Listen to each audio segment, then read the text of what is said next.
Hi, everyone. It's your friend Bob. I say your friend because if I met you, I'd treat you the way my dad treated people. I don't know. Some people are like that, where I'll go up to somebody and they'll go, "Hi, I'm Jimmy, and I like your work," or "I don't know who you are. I read books," or whatever. And they go, "Hi, I'm Bob." And then some people go, "Oh, I know. So why are you introducing yourself?" But for the most part, I don't think it depends on where you've seen me in your life, but fame is pretty much a bunch of bullshit. What's nice about it is if you have fans and you make people happy, and that's what I'm trying to do here with this thing that I named Bob Saget's Here for You, and it was named before anything, not before anything, but before the pandemic, before coronavirus was more than just what we thought was a thought. And I just wanted to make people feel better because I've been doing stand up. I was prepared to go on the road and do the podcast throughout. And little did I know, 2 days after I recorded two in studio, which you can see on the YouTube page, which is youtube.com slash Bob Saget. All these newfangled things that are 20 years old. Anyway, it's interesting that I'm doing this because I love it. I just want to reach out to people. And even I had a guy come over just to literally coat some tiling, but I'm not going to have his guys come into the house until we're closer to a vaccine. But I needed to have it done because I had plumbing work. Hey, am I keeping you up? And I'm about to call people, by the way.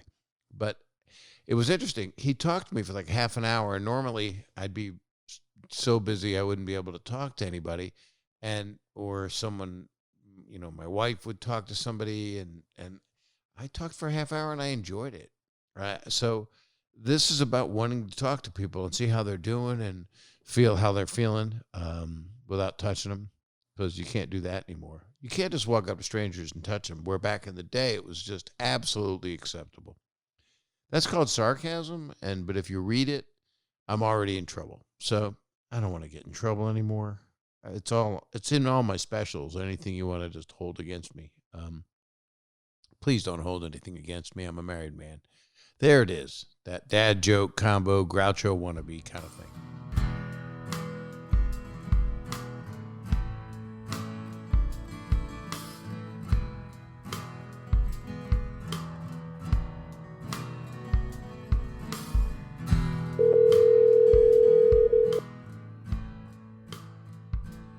Hello? Hi, is this Aaron? Yes, it is. Bob Saget, how are you? Good. How are you? I'm really good. It says Aaron and Jason called me. So you guys are together in some kind of quarantine-ish situation? Well, he got laid off. I'm working from home. Yeah. And we're pretty much just hanging out with our rabbits. With your rabbit? Yeah, we have house rabbits. Oh, that's fantastic. You have just one, or do you have more? We have two. I thought I heard the plural there. So now Jason is there with you. He's near you. Yeah, he's right here. And speaker. And so now at this moment, is his ego deflated? Is it a misogynistic type of thing, or is Jason just totally cool and dealing with what we're all dealing with, which is there's just, some people aren't able to work, but you're able to work. Is his ego okay? Well, he's like the easiest going person I've ever met. So, but he definitely, it kind of sucks. But right now we're actually doing social media. Like, we have an agency for our rabbits. They pay us to do videos. So both your rabbits have a whole. Do they have their own handles? Are they out there? Can I find them? Yes, they are on TikTok and Instagram. But yeah, we do. And what's their name? How can I find them? What would they be at? Okay. All right, it'll be at Bebop, so BEBOP.N.Rocksteady. Wow, I'm glad this is a podcast, so you can scrub back and forth to get all that. I'm open to following them. And when you see a movie like like Fatal Attraction. That's upsetting because you got rabbits, right? Yeah. Yeah. So what city are you in, Aaron?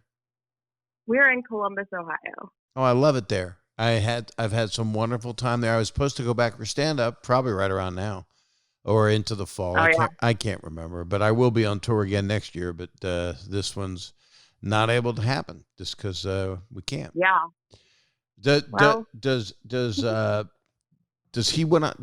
Jason want to hop on the phone for a second and then I'll go back to you just so I can Yeah, get his for sure. viewpoint? Okay, cool. I'll Yeah. let me just grab him real quick. Yeah, he's right here. How are you, Bob? Jason, how you hanging in there? Yeah, no complaints. So what's your deal, Jason? What job were you at that is no longer at the moment? Yeah. Well, I was doing some voice acting. No, I'm just kidding. No, that's what people say I should go into. But no, just were you a hand model? Exactly. Yeah. Exactly. No, but yeah, I was just doing some office work and then some odds and ends, and so just kind of figuring things out right now. So right. It's not like a pandemic really kind of destroyed a career or anything like that. So yeah, no, sometimes just what gets thrown at you, so you just gotta roll with it. Yeah, and you'll find out what probably even more during this time is hibernation weird forced upon us time. You'll kind of go, well, you know what, I'm going to do this when I come back, and then I'm trying to look for the positive. I'm trying so hard. Right. Yeah. Well, and that's the thing in terms of plans that didn't go as expected. I heard an expression recently said, "If you want to hear God laugh, tell him your plan." So right. But, I've never heard God laugh. I guess lightning is anger. Yeah. And rain is sadness, tears. Okay. And gotcha. Yeah. Earthquakes fart. What? Earthquakes a fart. Yeah. Yeah. A volcano is diarrhea. So do you guys have a question for me, or something you wanted to know, or something you wanted to talk about specifically? Oh man, so many questions, but only time for one. I'll go first. No, how's the podcast life been? Because I feel like everyone's doing podcasts now, and I mean we do short form videos that for TikTok and stuff, and we do live streams, which are boring because the rabbits are boring.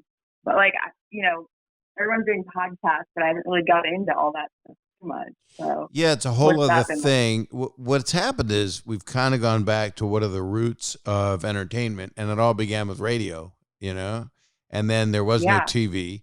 And then TV we're watching, a lot of it, unless it's produced now, they're starting to produce shows like America's Got Talent with my friend Howie, but that's no audience and everybody's tested. And, it's a very organic thing. I started doing this podcast. People think, well, you named it, Bob Saget's Here for You. So it would be because of quarantine. But I started this because I didn't like what I was feeling when I was touring for 3 years, how the country changed for the worse as far as how people got along in a theater. My human experience was that people were really angry. And so I just wanted to make them laugh. That's all I want to do, and reach out to them. So I started this podcast because I had a bunch of offers to do one, and I didn't think I'd do one, but it just felt like, no, I have to do one. And then I did them in the studio, and then 2 days later they said, oh, there's a quarantine. I ended up taking the recording board home. They brought it to me. I didn't take it home. They brought it to me. I can't lie. And then I had to cancel my tour I canceled on Canada the day before I was supposed to go there. And then they were mad at me, but then the next day they closed Canada. So everything was fine. Because it's not fine. But that's how this started. So I love it because I've always been a broadcaster of sorts. It's kind of how before Full House, I was on a CBS morning news show for about 5 months, but they fired me because, they said I was too hot for morning TV. So I love I love doing this. I love talking to you guys. It's lonely here in the bunker. Yeah, our place is pretty much, Well, and the thing is, like you said, you're looking for someone nice to talk to. Like I always say, Jason is the nicest guy on earth. Like, no, he says he's not, but I met him at a hard time in my life, and he's really hard to rattle, and he's always very like worried about everybody else, and always has like some like cliche, happy pep talk. Not cliche. It's not cheesy. It's wisdom. But yeah, no. But Jason, and he's got a nice voice.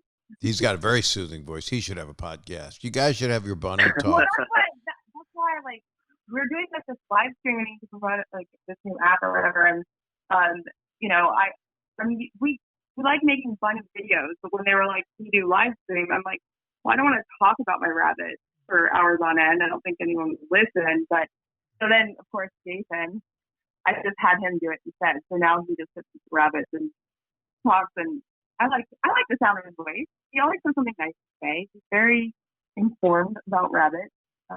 So it would be specifically, I mean, Macaulay Culkin has a podcast called the Bunny Ears podcast. Yeah, I heard about that. And yeah. I've been on it, and he wears bunny ears. And he's one of the sweetest people and incredibly smart guy too. So yeah, if you want to do it, do whatever the hell you want. I mean, we're all there's a coronavirus. Do whatever the hell you want. Just just stay safe, and we're all going to get through this. There is no doubt we will get through this. But that's the hardest thing, is to know that, because and that's how like I like to post my bunny videos and stuff, just because like they're really goofy and silly. I work with kids with special needs, and they're therapy rabbits, so they're trained for that. And they're trained to be around kids. So what I've been doing is just doing more videos and silly videos that kids like to see. And for a while, I was having my friends, their kids were video calling and reading books to the rabbits while they were homeschooled. Well, that's amazing. How do you do it? Do you wear a mask? Go over there, they're wearing a mask, and you give them a bunny to hold? Oh no, the rabbits. Well, I have a couple of clients that I see that it's one-on-one, but when it's as far as like when it was normal, I bring the rabbits with me to kids' houses, and we work on like reading body language and nonverbal skills and impulse control. And it's really funny because kids will do anything just to be around the rabbits. So they'll do whatever I ask them. That's really beautiful that you're doing that. And with people affected by mental health, mental health issues. It is really, I mean, we're all affected by it, but it's really true when holding an animal that does, any good animal. Well, yeah, it's not just for the kids too. I mean, they've gotten me through some, tough times, just coming home and staring at them and just chilling out, because they're unique creatures. They don't want to be handled. They're not like cats and dogs. They're really judgmental, and they destroy everything. So they're kind of like politicians. Right, yeah. In fact, in 2016, we went and I'll have to show you a picture of Bebop was Celery Clinton and Rocksteady was Donald Trump. And we had a little parade float wagon. It said "Make America Cute Again," and I'm with hair. And Jason and I were Secret Service. So And this is so you've been like this way before quarantine. It didn't take quarantine to put you over the edge in the rabbit world.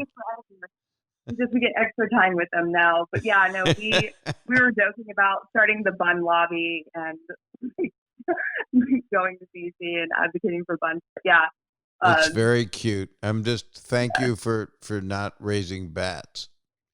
That's not even funny. I don't know why I say things like that. It's just the world's upside down. It's just upside down. And you're doing nice stuff.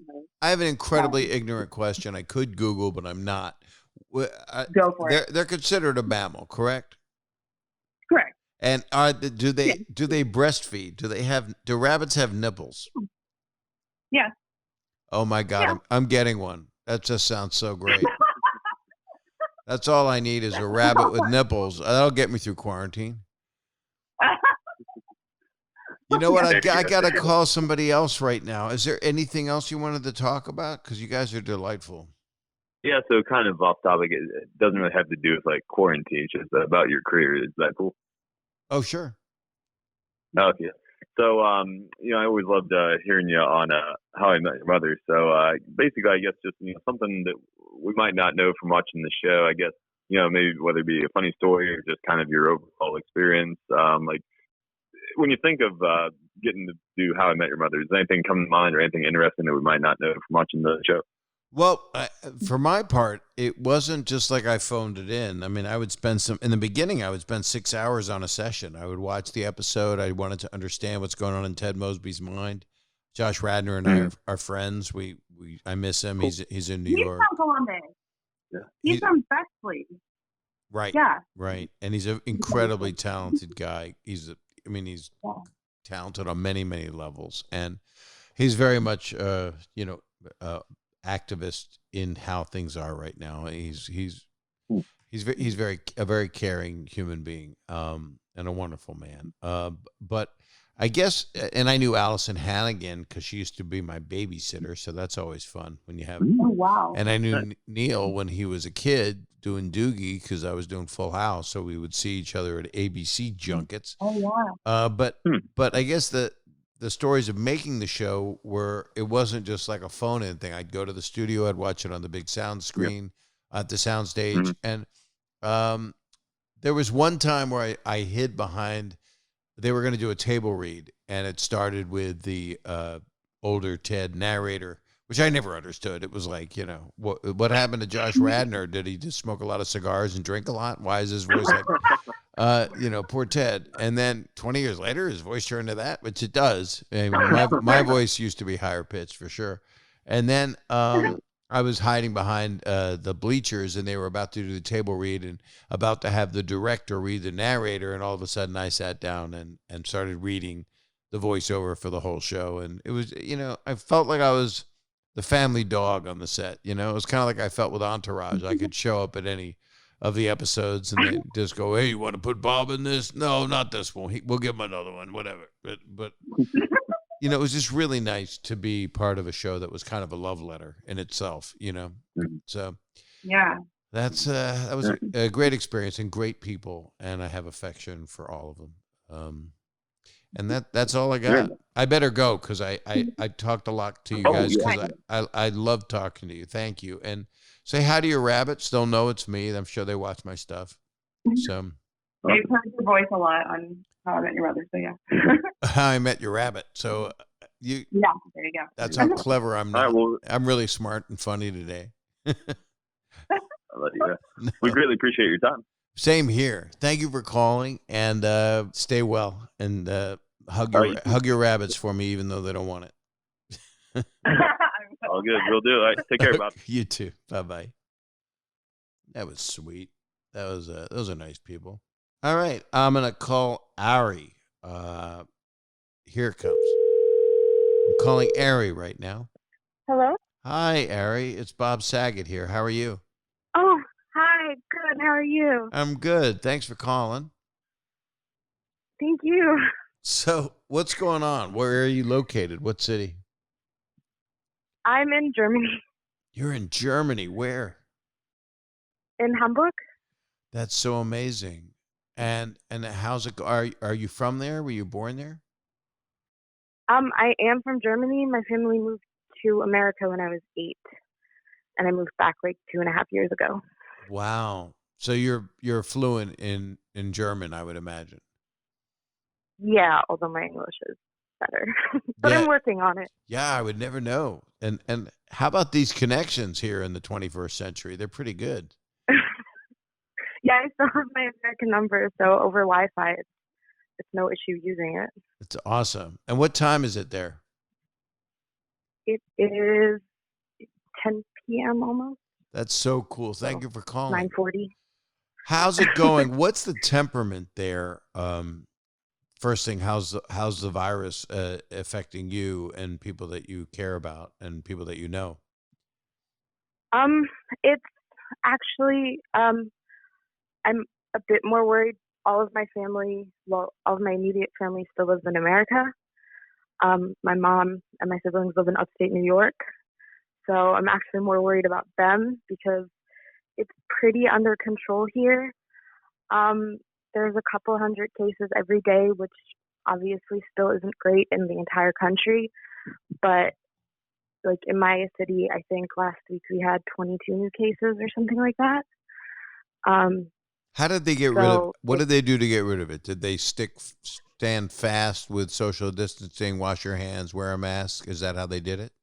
Yeah, I mean, everything was shut down for what felt like all of April and a good chunk of May. And then they started opening up again slowly. They have a break basically on it. So if any area goes, I don't know the exact number, but if any area goes over like a certain number of cases per population, they shut things down again. I don't know if that's happened anywhere yet. But yeah, they pretty much shut down everything and then just started after a month or two slowly opening everything up. Most of the shops are open, the restaurants are open. A lot of outside dining is encouraged. There's still, distance rules, and every other table is closed off, and you have to wear masks in Right. On public transportation and in the stores. But We're not for the following. most part, We didn't follow orders as well. I did, of course, but No. many people are like, all of a sudden they're in a petri dish in Florida. It's just Yeah. got to do shots. It's like, oh, okay, you're gonna need shots. But it's Yeah, I think there were issues here too where people were throwing like parties, but for the most part, it seems to work pretty well here. It's hard to explain to people that they're not invincible. That's what's really hard because it's not something they've ever experienced. So no one thinks it'll. And until like it hits you, you don't think it's gonna hit you. Yeah. Well, I've stayed pretty clear of it, which is really good because I just stay here in my home, which I don't mind. It's like being in a space station. So I just my wife and I go out to the backyard and go, let's go to Hawaii today. Okay, so we're in the backyard. We're just hallucinating that we're in a different place. So what's cooking there? Are you there because of school, because of a job, because of a relationship? I was kind of unhappy in America, so I decided to move back here. And when did you do that? Was it like 3 years ago? I'm just asking. It was almost 3, so 2.5. Yeah, that's what I've heard from people. Yeah, it's kind of. It's like. To be fair, I've been thinking about moving back pretty much always, but certain events did give me that little push that was like, I guess if I don't do it now, I'll probably never do it. Well, if we have a vaccine in America and then everybody starts loving each other and then there's equal rights for people and perhaps we have a different leadership, do you think you might have more incentive to move back? I'm just putting that out there. I'm not trying to be lefty because I'm not really leftist. I'm kind of like I just care about humanity, and kindness. That's what I care about. So. I mean, I really miss my family. I'm not an American citizen, so I couldn't just move back. But I'm actually going to get a second bachelor's degree, and I'm starting through a special program where the company hired me, and then they'll pay for the cost of the education and everything. And that starts up next month. So I know I'll be here for the next 4 years.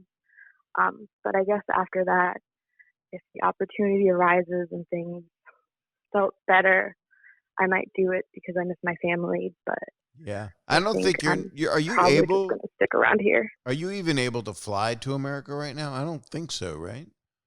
I don't think so right now. Yeah. I don't know. It's not really something I'm looking to try though. No, although my brother's supposed to be getting married in October.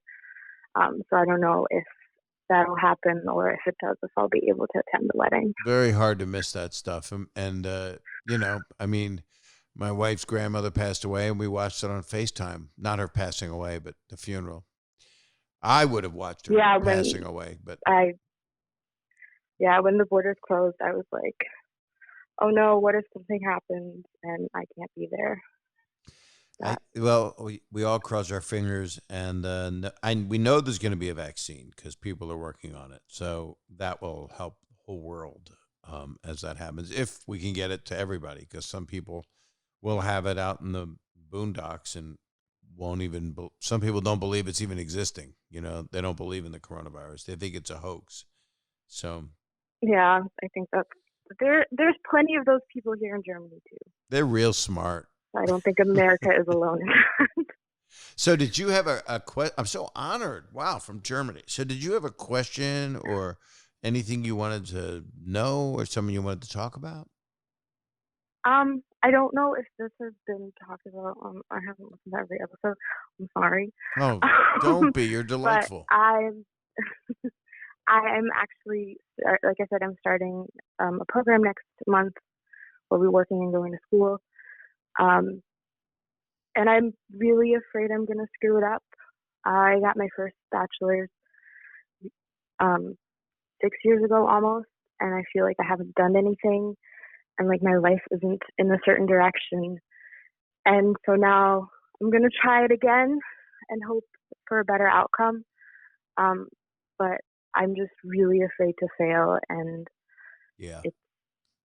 Well, everybody's been there, and there isn't anybody that's ever succeeded that hasn't been there. And what is it that you're passionate about that you want to do? What are your studies in? I'm gonna study business IT basically. Say again, I'm sorry? Business IT or business computer science. I don't know the exact There's no way you won't succeed in that. I mean, that's where the world is. So here's my advice is go online. I've given this advice before, and watch Denzel Washington's commencement speech about failing. And it's really quite moving and inspiring. And he says, fail as soon as you can. Fail big. Don't just fail small. Fail as big as you can, because then you can only move forward from there. So don't be afraid to fail. Let yourself fail. And it sounds like you've done it, but involuntarily. You've had just some tough times because the timing wasn't right. You weren't engaged in it or whatever. But yeah, I think that's one of my biggest issues, being afraid to fail and then not trying it. And you have to try it, and you won't believe the freedom that can come once you do what you thought you couldn't do. And that's been my whole career. And I've always been 10 years behind, 15 years behind where I want to be. And then finally things start happening, and then it's always 15 years too late, or I'll come up with an idea that I'll see on TV 10 years later, and I'll have tried to sell it 10 years before. It's just the nature of it. It's just when's the right timing. So there's no way you won't be able to do it. That's just the truth. Yeah, I think that's also a big, because I'm 27 and all the others are like 18, 19, and I know I'm not that old, but I still feel old and like I'm too far behind. No, it's just a comparison I'm not to where them. I'm supposed to be. I know, and everybody feels that way, except for the people that you watch on TV and you go, oh my God, they're 23 and they have 20 top 10 singles. Well, let's see where they are in 10 years, if we even know them anymore. Or they were part of pop culture, or they were a TikTok star, and there is no more TikTok because China was not allowed anymore. I don't know what's going to happen. But you definitely are going to succeed, and you just have to know that. And I've been there. I mean, I've been exactly where you're at. And it's the fear that it's not going to happen. And the fear is the enemy. Everybody will tell you that. All I'm saying is you're going to do it. So I'm positive, because you sound like a very smart, sweet person I was a straight C student, and I couldn't do anything. And then I found film school, and then I kind of got good. And 27's young as hell. I'm sorry. I apologize, but I'm 64, and thank God I have a 97-year-old friend who smacks me in the face, tells me I'm a baby, and everybody thinks they're behind schedule. I have 3 daughters, 33, 31, and 27, and everybody, except one of them, thinks they're behind schedule. And you're not. You're right where you got to be. It's just sometimes it's a funkadelic time. That's all. So hard sometimes. I think I compare myself to other people too much. We all do. We look at someone like and my younger brother, who seems to have everything under control, and then I'm just like the black sheep in the family. Well, you could do something to hurt him that would maybe put Visine in his coffee and give him diarrhea. No, don't do. That's a no. Everybody, I'm joking. You do not do Good that. thing I won't be at the wedding. Oh, see, you're saving his life by not going. You would trip his bride. No, you're not behind. In fact, look where you are. You're in Germany. You're living a life. It's truly all relative. You're doing much better than you know. And hang in there, and you'll be back in America before you know it, and hopefully it'll be a bit different than it is right now. So, thank you, I'll get to Ari. hug all my family really tight. I know. I understand that totally. I miss my kids so much. It's just the nature of it. We're all going through that. It's pretty bad. But it'll get better. Just know that. So have a good night. You take care of yourself. Thank you for calling me. Thank you for picking up. Thanks for calling me. So thank you. Thanks. Bye. Bye-bye. What a sweetheart. Boy, everybody's going through this, aren't we? Yeah. And some are not, but I guess they just want to get in a pool and do body shots. I wouldn't mind it, but I don't really do that anymore. I never did it. Anyway, we'll be right back.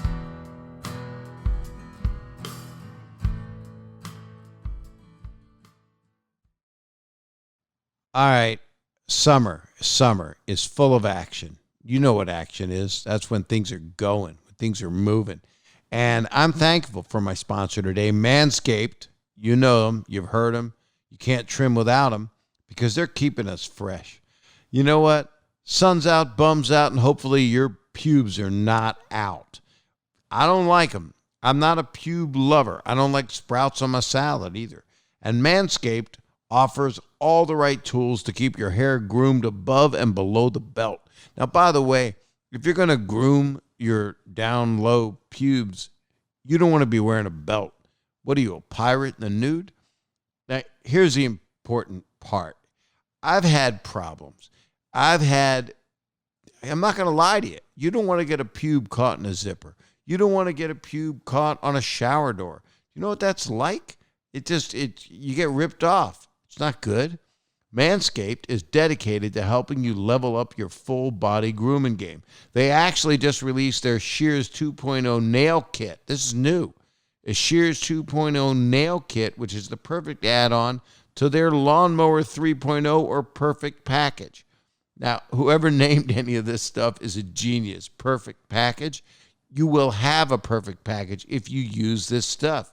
The Mower 3.0. Listen again to the Shears 2.0. It's a luxury 4-piece nail kit featuring tempered stainless steel tools, and it includes slash-tip tweezers, rounded point scissors, fingernail clippers, and a medium grit nail file. You need that. We got to be safe. We got to be clean. You don't want stuff under your nails. What if you picked your butt and it's under your nail? You want to get in there and dig it. You can get it all done with the Shears 2.0 luxury 4-piece nail kit because no one likes ungroomed sets of feet, fingers, and most importantly, balls. There, I said it. Balls. Now, don't use the nail clippers, not nail clippers, because that would be different. You wouldn't need this. But don't use the nail clippers on your balls because you will nip your bag. You might have, sew it up. I don't know what you'd use at this point. Crazy glue, wax. You're probably wearing flip-flops, and people don't want to see those nasty unclipped toes of yours. They don't want to see them. They want to trim them, and they want to trim everything because no one likes an ungroomed set of feet, fingers, and most importantly, balls. I'm sorry I said balls. I meant nuts or agates or Rocky Mountain oysters. That's why they have forever changed the grooming game with their Perfect Package 3.0. I just love this name. I swear to God, whoever came up with this, I want to know you. The Perfect Package 3.0 kit comes with the essential Lawnmower 3.0 waterproof, cordless body trimmer, and a ton of other liquid formulations to round out your manscaping routine. You try to say that.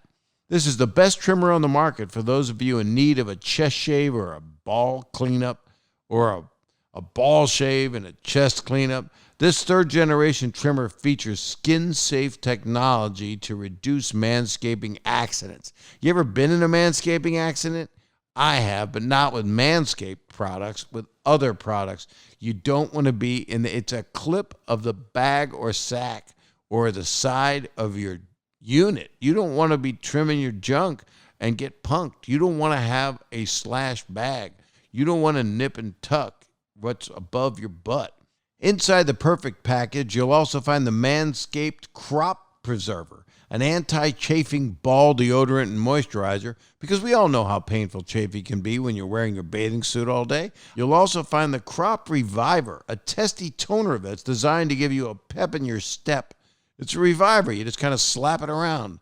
Subscribe to the perfect package and get a new blade refill for your lawnmower trimmer delivered to your door every 3 months. And for a limited time, subscribers get 2 free gifts. You love gifts. Not a GIF, a gift. The Shed Travel Bag. It's a $39 value add.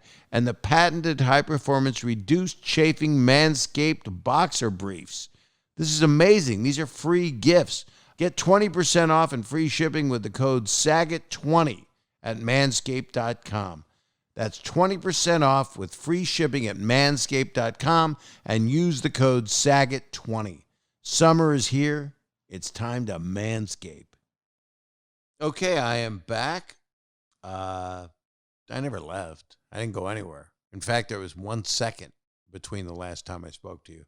I'm calling somebody named Grant. We'll see who this Grant is, who this Grant person is. See what country he's in. See how he's doing. I care about Grant. I'll find out. Hello? Grant, Bob Saget, how are you? I'm great. How are you? I'm good. So what's going on? What's cooking, Grant? Did you have a question for me or something you wanted to talk about? So yeah, one of the ideas that I had as a conversational topic was kind of comedy and how it plays an effect on like how like kind of like a uniting factor, or at least how it has in the past couple of decades, and how it's kind of become a separating force as we see it nowadays, with a lot of people accusing specific comedians of making offensive or jokes that go too far, and how that plays into kind of like how we should proceed forward with comedy, and should we try and kind of reunite it as, or reclaim it as a unifying factor in today's day and time. Well, that's such a boy. There's so many sides to that thing. As people say all the time in our vernacular, that's a lot to unpack. Yeah, definitely. I hate some of the sayings we have in our vernacular right now, but the truth of it is, comedy's meant to make people laugh and give them solace. It's also meant to make them think. And a lot of times when you come up with truth, comedy can come out of that. If you look at the last special Dave Chappelle put out, wasn't really a special as much as stuff he really needed to say in public. And it wasn't meant to be comedy as much as a voice of this time. And he is obviously one of the better comedians ever alive. But the question is, I don't believe in censorship. So I also don't believe.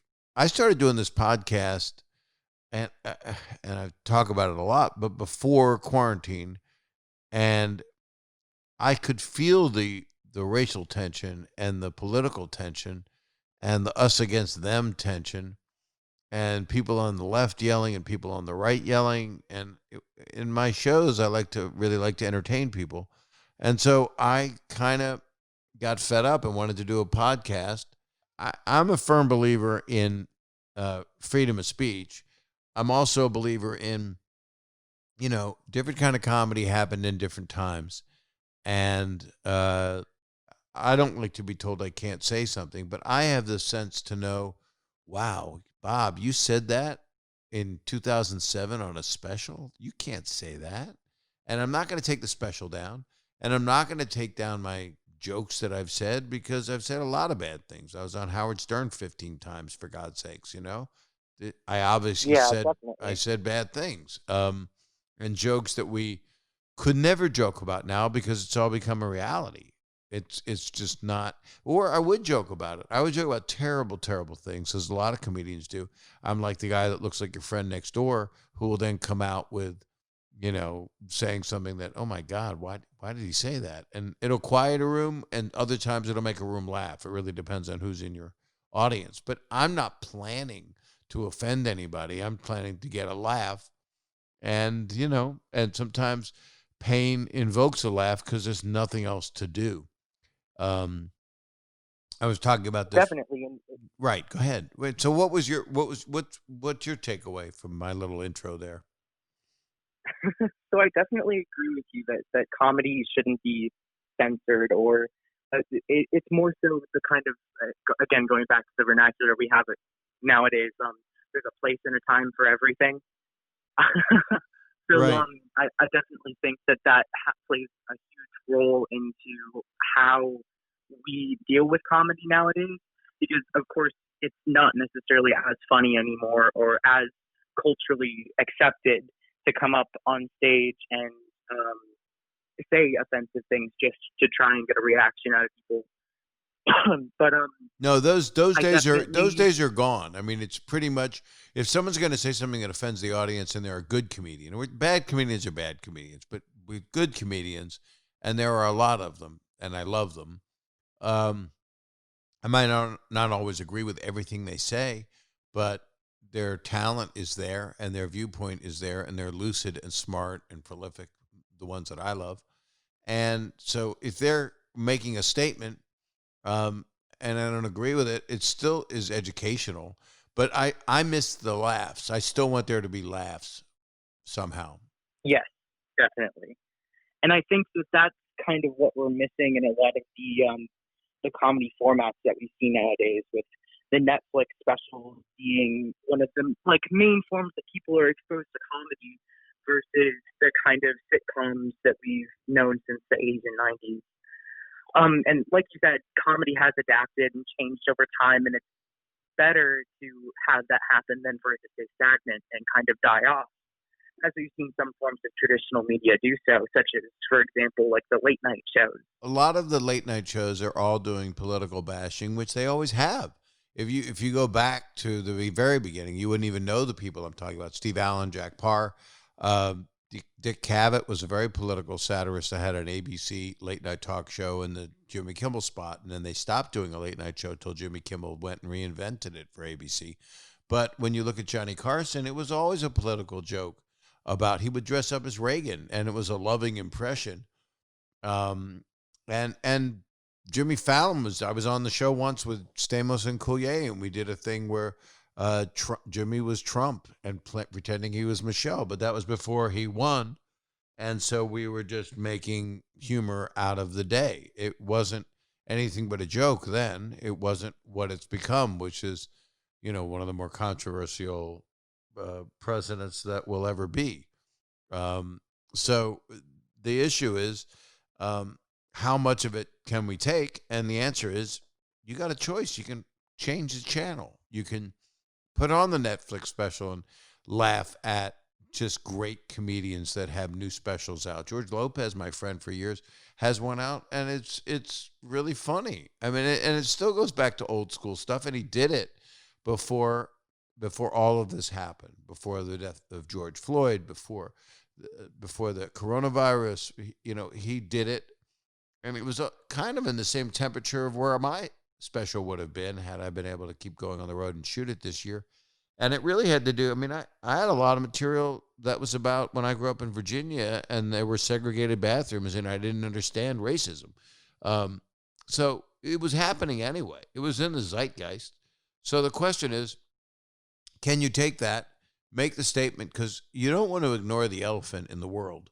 That's not a good expression, but you don't want to ignore the obvious stuff that is right there, and to not talk about it, which is unfortunately where we're at politically. If we were like how the country was founded, as much controversy as there is over that, because what life was like back then with slavery, and then with Lincoln, and then the 100 years it took post-Lincoln to almost become somewhere again. but to be able to have a Yes. discourse, we need to be able to have discourses. But that has nothing to do with comedy, but comedy has to do with that. So I think most good comedians have to somehow attack it.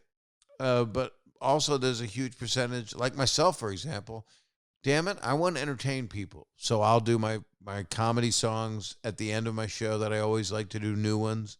I had a whole bunch of new ones, and I'll be able to do them in a year and still stay politically relevant in more of a general way, and not. I'm not a political satirist, and I care about people. So, And I agree with you that there's the modern day separation of the art from the artist, and that's kind of an essential way of looking at it, because of course people who made more offensive type jokes back in the 80s and 90s when it was more culturally acceptable, they don't necessarily maintain those same exact opinions, or they don't have that hatred in their heart for a variety of different people. I was full of those jokes. I was full of misogyny and jokes about people that were underage, but it wasn't anything I really mean. It was the opposite of what I mean. I never had actions that matched my words, but the words are things that I would never say today. Yeah, and I agree with your opening statement that you disagree with, like, the direct censorship of comedy, but I definitely think that there's a time and a place for everything, and that embracing that kind of satirization of such explicit opinions, especially in the form of like racism or xenophobia or misogyny, like you mentioned, that does have a place within our society, and I think that it's just been kind of lost.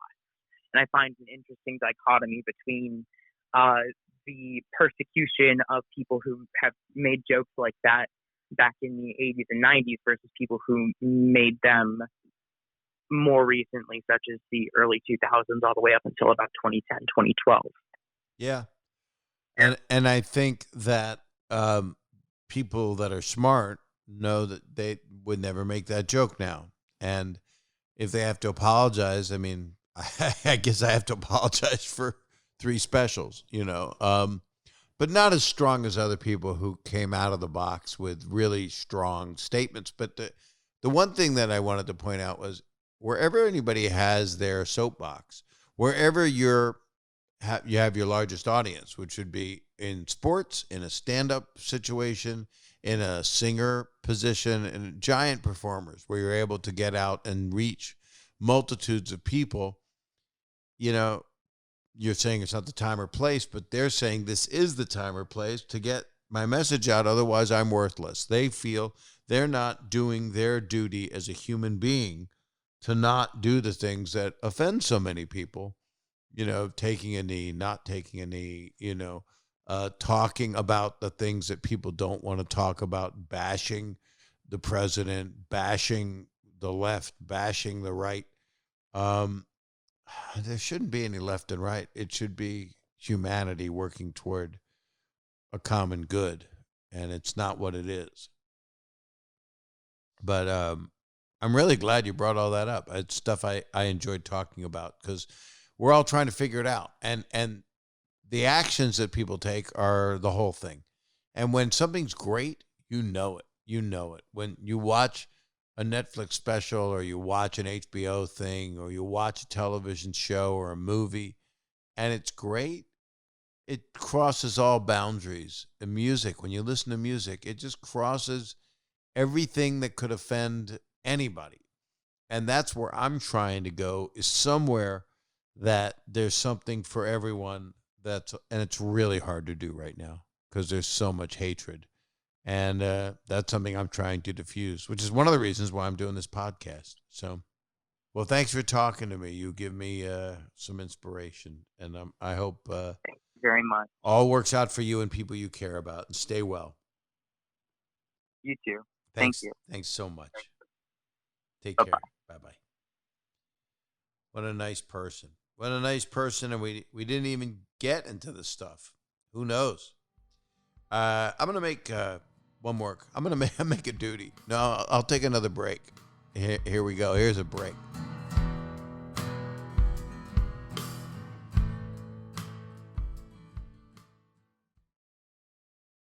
All right, we're back. And I'm going to call Emily. That's her name.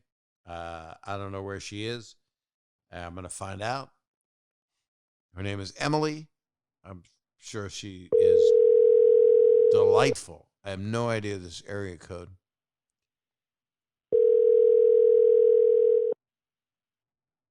Hello. Hi, Emily. It's Bob Saget. How are you?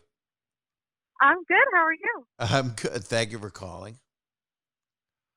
My pleasure. So Emily, where are you in this world? I'm in Northridge in Los Angeles. Wow, you're not even far. Yes. You're No, right around the corner. you're a mask and a hazmat suit and gloves away. I would have to be, yes. Yeah, it's crazy. We have you been going out? Have you been going to any of those outdoor dining patios that we are kind of barely safely at? Absolutely not. No, I am pretty legitimately terrified of infectious disease, which I think should be kind of like a no-brainer, but apparently a lot of people aren't. But no, I haven't been really doing any of that. I went to a couple protests, but that's about the size of it. And was that scary? Were you scared of infection at the protest?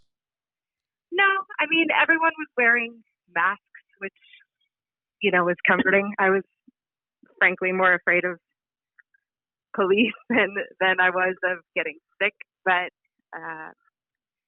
no, it was fine. Everyone was wearing their masks, and turns out didn't really make a difference because now I'm at home quarantined and my boyfriend has COVID anyway. So wow, it just happens like that sometimes. How is he doing?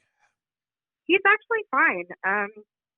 He lost his senses of smell and taste, but besides that, I mean, he's totally fine. He's, watching anime and being a guy and having a great time. So, but he can't he's doing fine. He can't enjoy a meal or anything, right?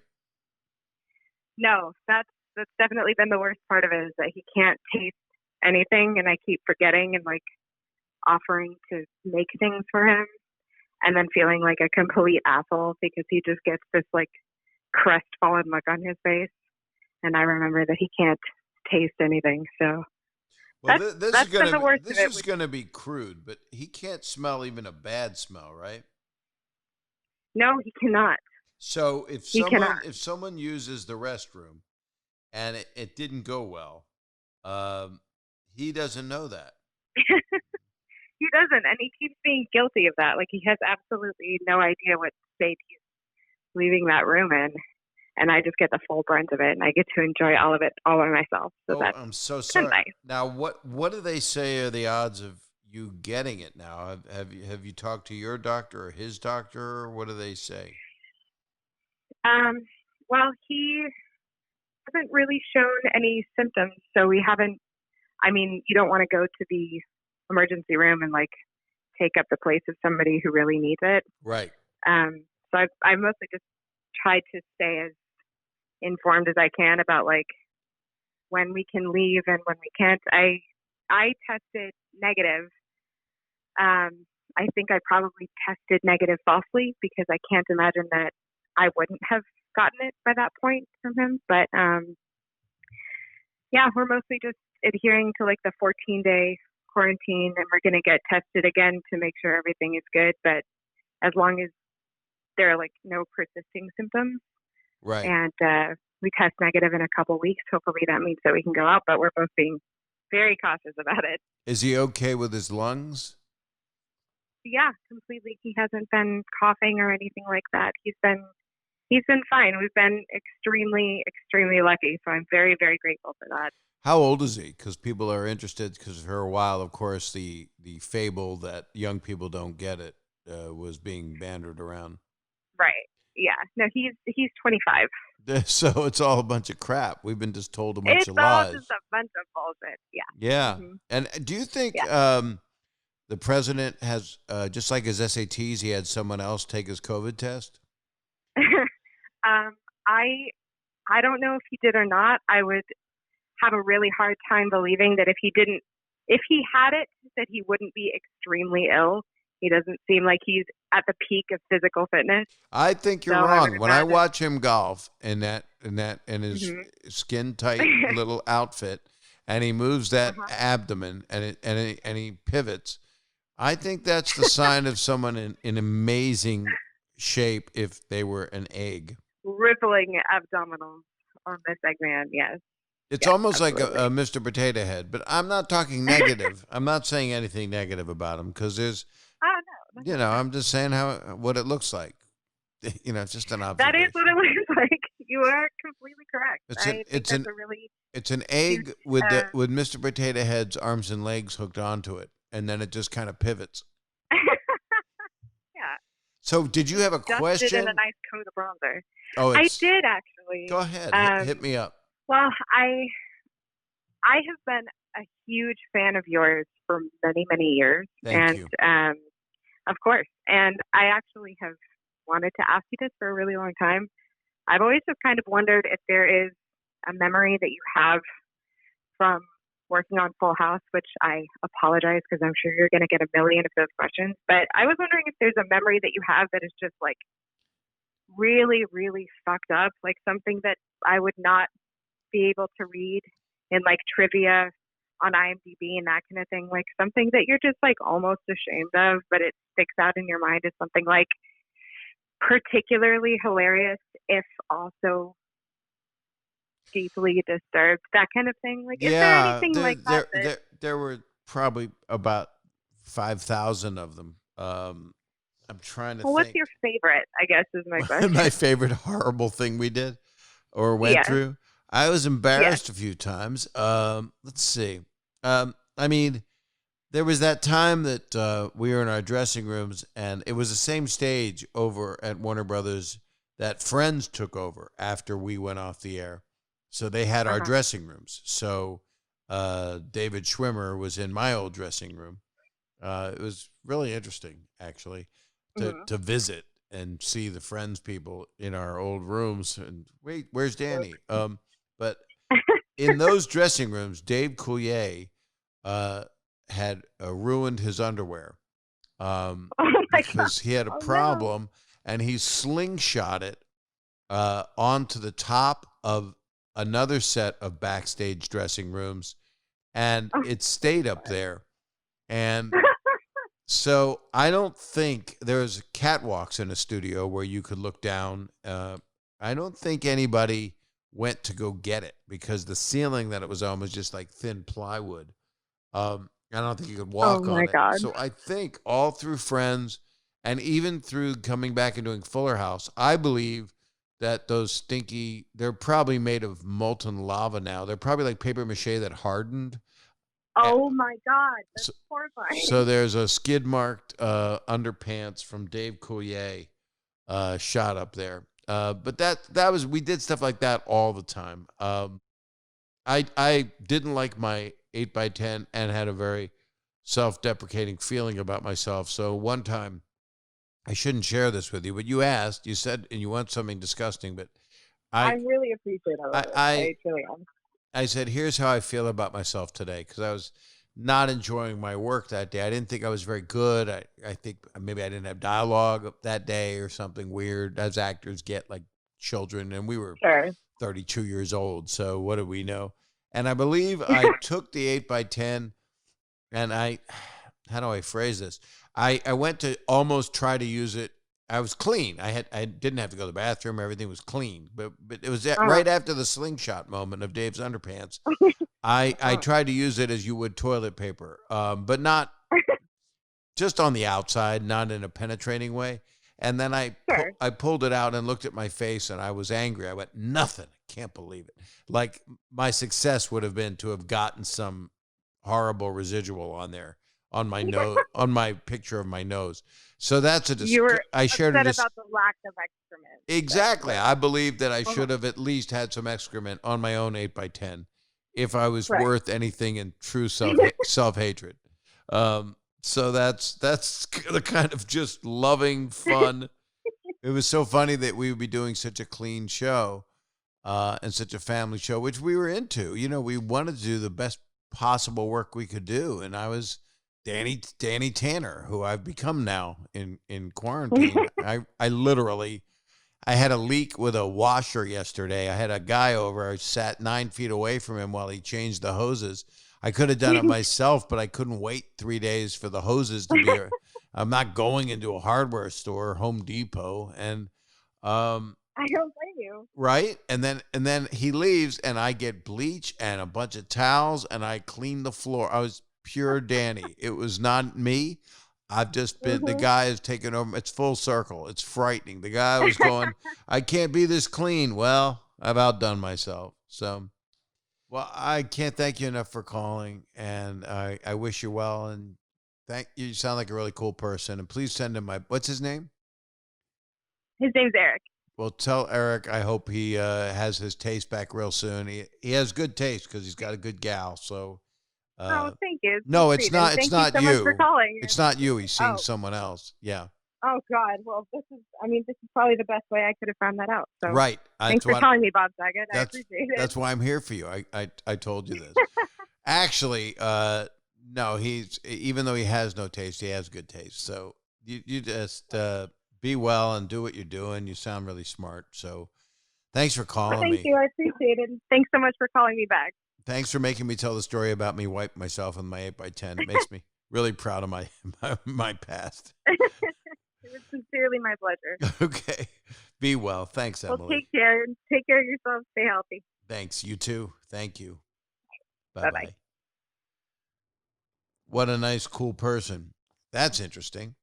Northridge and COVID. So everybody out there, do me a big favor and wear a mask. Even when this thing's over, wear a mask. I've seen some of you. Nah, I'm just kidding. Do what you got to do with this thing. You know, you rate, review it, you subscribe. You got to subscribe. Or when it comes to, like, you know, some of the places you follow it, you want to do that. You just want to do it. You want to enlist. You want to enlist in this podcast. You want to be drafted into it. I really look forward to my next episode with you guys. I am truly sending you my best. That's why I'm doing this. People are going, oh, you got advertisers. You're doing good. You're making money. And it's like, I don't know. All I know is I enjoy doing this, and I love the human connection, which I think we all need right now. So I'm sending you nothing but good vibes. That sounds weird. I'm sending you nothing but good thoughts. There you go. And wishing you and your family health and getting through this incredibly difficult time. And all my best. All right. Be well.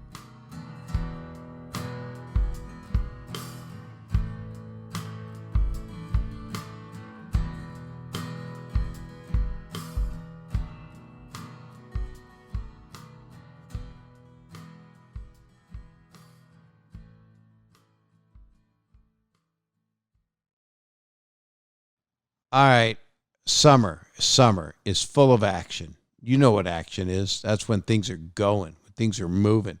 And I'm thankful for my sponsor today, Manscaped. You know them. You've heard them. You can't trim without them because they're keeping us fresh. You know what? Sun's out, bum's out, and hopefully your pubes are not out.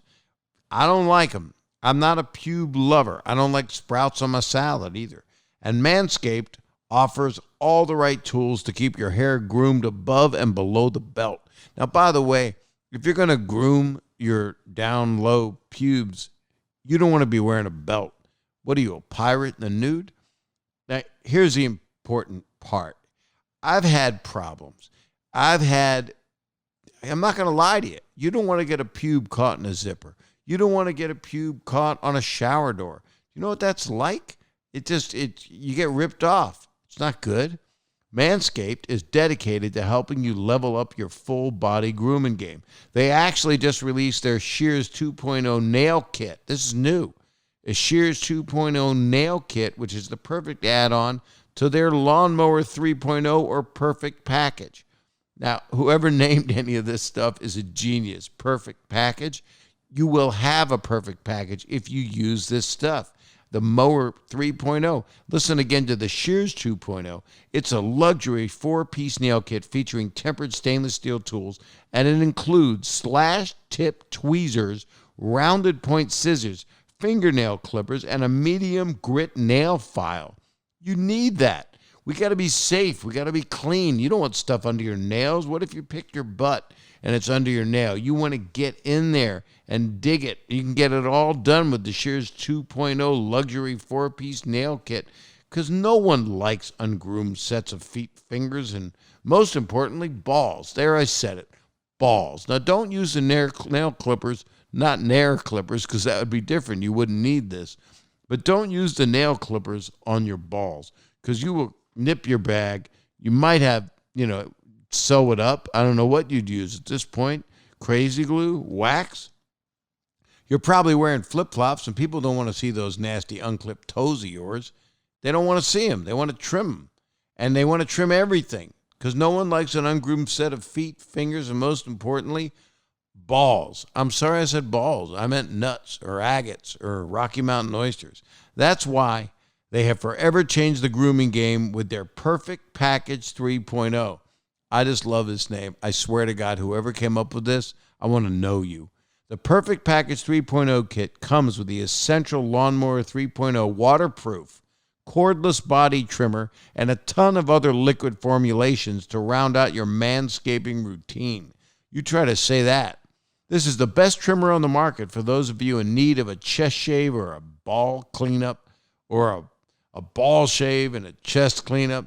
This third-generation trimmer features skin-safe technology to reduce manscaping accidents. You ever been in a manscaping accident?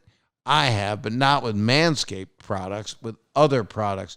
You don't want to be it's a clip of the bag or sack or the side of your unit. You don't want to be trimming your junk and get punked. You don't want to have a slash bag.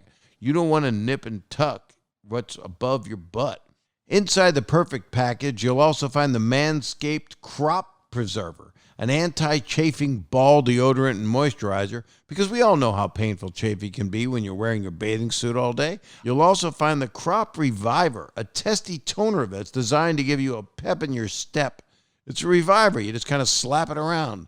Subscribe to the Perfect Package and get a new blade refill for your lawnmower trimmer delivered to your door every 3 months.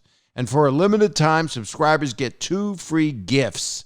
You love gifts. Not a GIF, a gift. The Shed Travel Bag. It's a $39 value add, and the patented high-performance reduced chafing Manscaped boxer briefs. This is amazing. These are free gifts. Get 20% off and free shipping with the code SAGET20 at manscaped.com. That's 20% off with free shipping at manscaped.com, and use the code SAGET20. Summer is here.